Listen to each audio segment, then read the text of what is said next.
12 days na punlaan natin po ito. 12 days na nagamitan ng Yieldmore Natural All-Purpose Foliar Fertilizer. At ang minix natin sa abono ay yung Hyper Compost. Yan. Ito yung SL3988 natin na ng SLAC. Okay, super hybrid rice na binigay sa atin.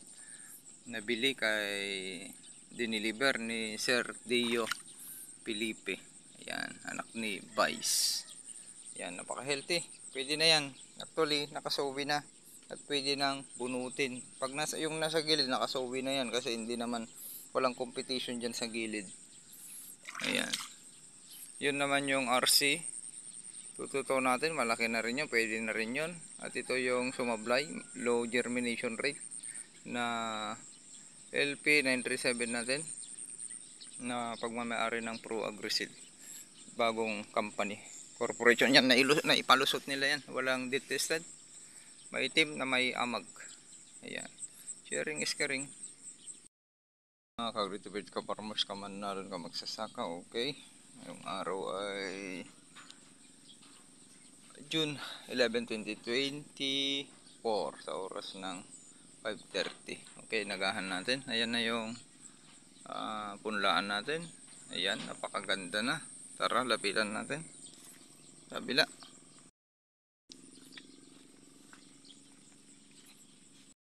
Itong punlaan natin ay may edad na 12 days na. Ayan, pwede nang bunutin yan. Matangkad na yan.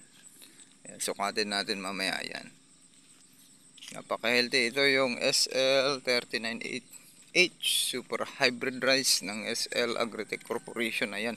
Yan yung binigay sa atin na nabili kay Sir Dio Felipe. Yan yung anak ni former Vice Felipe dito sa Malig.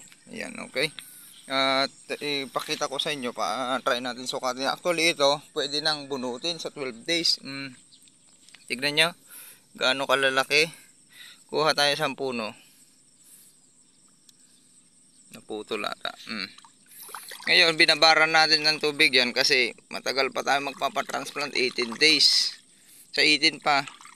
18 days sa 18 yung transplanting natin, pinaurong natin. Ngayon, para hindi humaba, nang humaba yung ugat niyan, madali pa rin bunutin. Ayan. Napaka-healthy. Gamit yung Yieldmore Natural All-Purpose Foliar Fertilizer natin.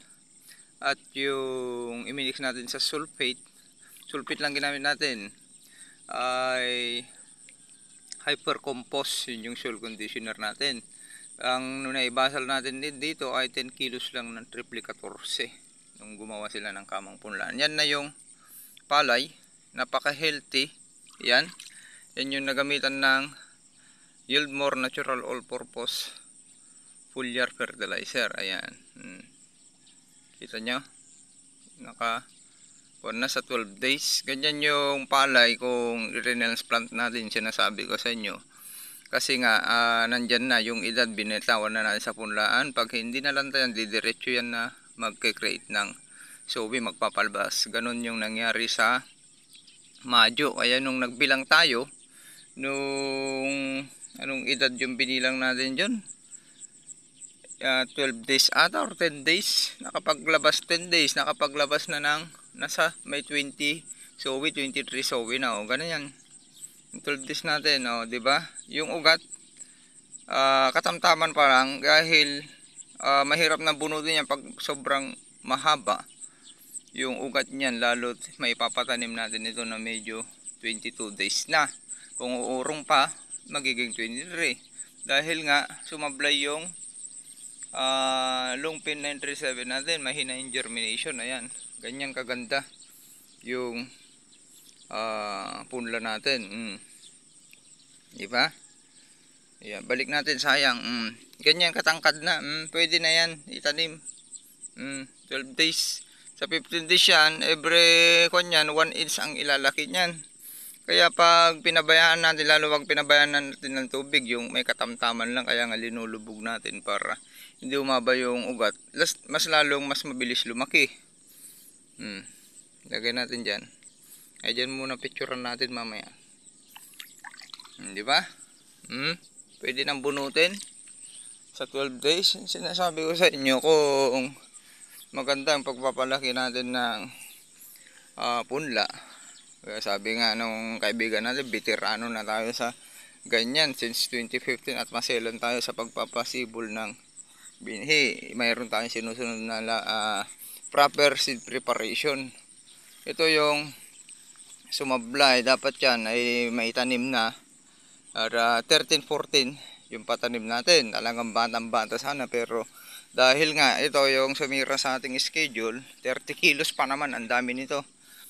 Ito yung sumira sa ating schedule na variety. Yan, Longpin 937 nakalusot.